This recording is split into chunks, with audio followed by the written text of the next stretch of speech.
Let me begin by apologizing for the length of this story. When I was 15, my dad passed away. He and my mom weren't particularly close at that time, so while his death hit me hard, my mom didn't seem as affected as one might expect. I decided to join the military at the age of 17, spending my first year away from home. During my absence, my mom remarried, but I didn't really connect with my stepdad. We had different personalities, and he often made snide remarks, telling me to toughen up whenever I was upset about something. Although both of us were at fault for our disagreements, they never escalated too far. After serving for nearly 5 years, I was medically discharged. My mom and stepdad welcomed me back home, assuring me it was a happy reunion. I intended it to be brief, just until I found a job and got back on my feet. I even offered to pay rent, but they declined. However, just 3 days after returning home, my stepdad approached me about contributing to the rent. I was puzzled, but since it was his house, we agreed on an arrangement. Strangely, he never mentioned this to my mom, so I assumed he preferred to keep it between us. I never asked for assistance from them, not out of spite, but because I wanted to be independent. In contrast, my stepdad, who was only slightly older than me, had received substantial financial support from my mom and her husband. They paid for his education, his car, and his living expenses throughout college and beyond. It felt disheartening that he received all this help, while I was immediately asked to pay rent. Despite our age difference, we got along fairly well. The only issue was this disparity in support. After 3 months, I moved out and soon after met a girl I was crazy about. We started dating, and I was ecstatic throughout the relationship. However, I was apprehensive about introducing her to my mom, fearing her judgment. Surprisingly, my worries were unfounded. My mom and my girlfriend got along remarkably well. My girlfriend didn't have much of a family, and my mom and stepdad became like family to her. They bonded so well that they would hang out together, sometimes just the two of them. I was thrilled to see this connection, and my stepdad even liked her, which brought us closer together, a bond I hadn't known I wanted until then. My stepdad had overcome significant challenges in his life. His father had abandoned their family, and he managed to put himself through school, securing a high-paying job on his own. I admired his self-reliance immensely. After a year of dating, I knew I wanted to marry this girl. When I shared my feelings with my mom and stepdad, they seemed genuinely happy. She had already become an integral part of our family, practically one of us. My mom then handed me her engagement ring, a precious heirloom from my dad, which she had kept.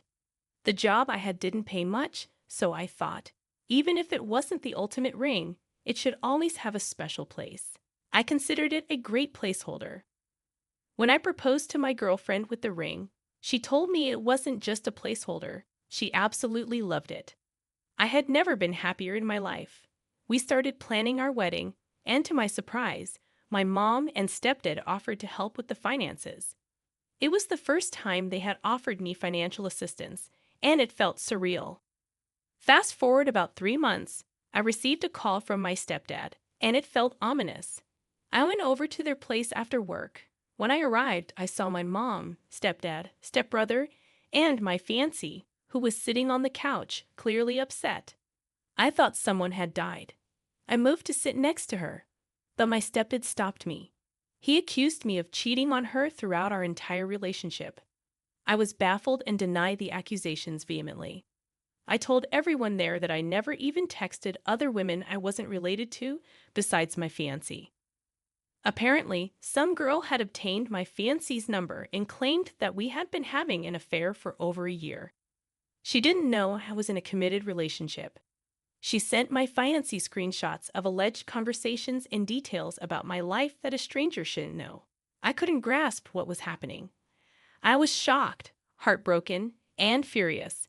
My fiancé looked at my phone, confirming I had never sent those messages. Both she and my mother were in tears, and I couldn't hold back my own. My stepdad hurled every insult he could think of at me and forcibly escorted me out of the house. He warned that if he ever saw me on his property again, he'd involve the police. In the following weeks, I tried desperately to contact them, sending calls, texts, voicemails, and messages on every available app. But there was no response. After a month of silence, my stepdad called, instructing me to stop trying to reach my fiancé. He made it clear that I was no longer welcome in their home or around their family. I attempted to call my mother during that time, but she didn't answer either. All I received was a text expressing her sadness and disappointment. My mom didn't have much family, so they usually spent holidays with my stepdad's relatives. They all ostracized me, sharing Christmas photos on Facebook where my ex-fiancé appeared happy and content, which devastated me. The only family member who stood by me was my dad's brother and his family. Even they seemed hesitant around me. The only person who truly believed my innocence was my uncle. I genuinely believe I wouldn't have made it without him. He showed me the kind of fatherly love I had been missing, and I can't express how grateful I am for him. About 6 months after the incident, I decided to move away from the East Coast and settle down in California, needing a fresh start. Less than a year after my move, I received a call from a familiar area code back home, which was rare. I hesitantly answered, and it was my stepbrother on the line. I promptly hung up, feeling a mix of emotions. He called back, and after much internal debate, I answered that night. The conversation was awkward at best. He told me my ex-fiancée had been devastated for a long time. It took her nearly a year to even consider dating again. Meanwhile, I hadn't moved on at all. A few months into her dating attempts, my stepdad encouraged my stepbrother to ask her out. Things seemed all right in the beginning, but they never really clicked. Apparently, my stepbrother confided in my stepdad about this, who, in a fit of misguided advice, told him, "I didn't get rid of my name for nothing. She's a great girl. You need to figure it out with her." I was dumbfounded, quickly replaced by anger. It turned out my stepdad had orchestrated a scheme. He got a girl I didn't know to pose as someone I had an affair with, forging message screenshots and sending them to my ex-fiancée. My stepbrother had been burdened by this information for about a month before he finally revealed the truth to me. He was planning to tell my mom and ex-fiancée the next day. I asked him to hold off on contacting me, giving me time to process everything. That was last Tuesday. I reached out to him recently, telling him I was ready to talk to them, and they could call me tomorrow. I don't know what to say, and I'm uncertain about forgiveness. So far, the only person I've confided in is my uncle, who I asked to keep this to himself. I apologize again for the length of this. My therapist happened to be on vacation, and I needed an outlet. As for the top advice before reading the updates, you're right. My stepfather is toxic, insecure, and narrow-minded. I genuinely appreciate your perspective. I've come to realize that staying no contact with them is the best decision for my well-being. While I might understand why my ex-fiancée believed the false accusations, it doesn't mean I should rebuild any kind of relationship with her. She didn't trust me or give me a chance to prove my innocence. There are plenty of other women out there who won't be easily manipulated or carry the baggage of mistrust.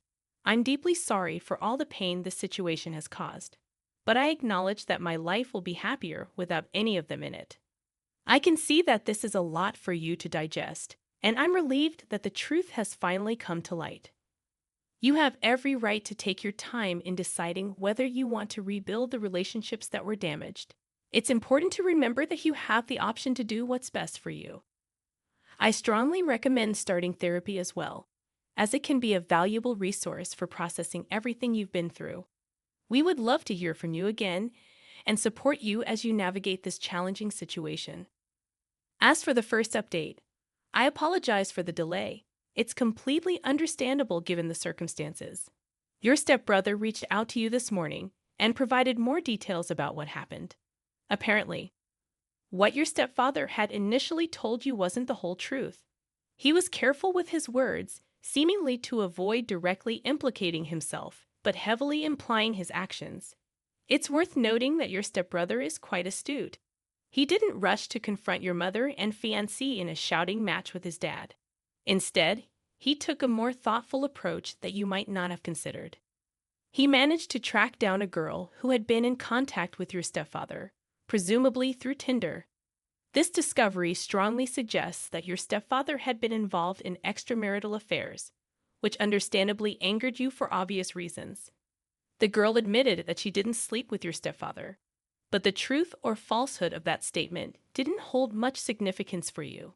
What mattered was that your stepbrother talked to her, sharing a story and convincing her to cooperate. It appears that she was well aware of her actions, and the revelation of what happened to you seemed to affect her profoundly. Regardless of her motives, her willingness to cooperate was what counted. She was compensated with $1,000 for making a phone call, and she was given instructions on what to say and provided pictures as evidence.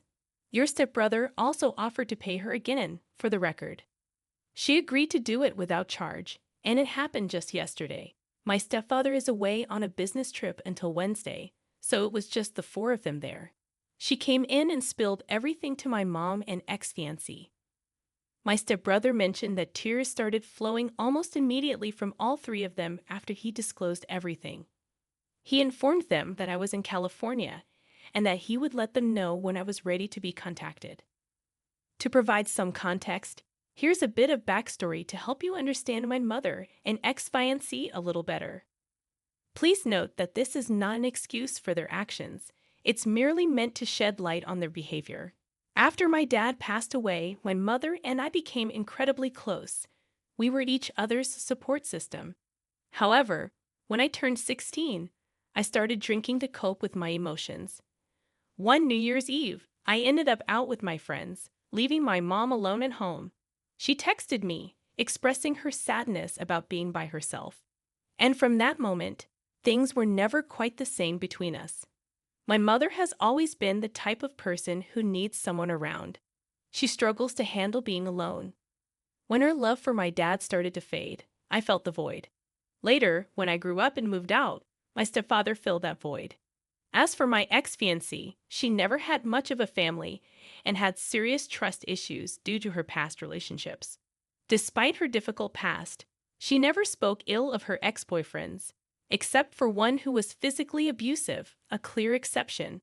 Despite my own shyness, I've been told I'm cute, particularly by younger girls, although I never liked that label as it didn't feel very masculine. Eventually, I learned to appreciate my features and how easily I blushed. My fiancé, who is nearly 3 years older than me, preferred older girls. I never paid much attention to younger girls who showed interest in me, yet they continued to approach me. This attention bothered my fiancée. She would often question why I wasn't interested in these younger girls or why I didn't leave her for someone younger and more attractive. I'd always found her incredibly attractive, much more so than I ever saw myself, and I constantly reassured her of that. I made it clear that no other girl held any appeal for me. I hope this insight provides some context for why I think they did what they did and believed what they believed. However, this is not an excuse for their actions, and personally, I am not that understanding. At the end of the call with my brother, he mentioned that both my mom and my ex-fiancée wanted to call me today. I agreed, so I waited patiently.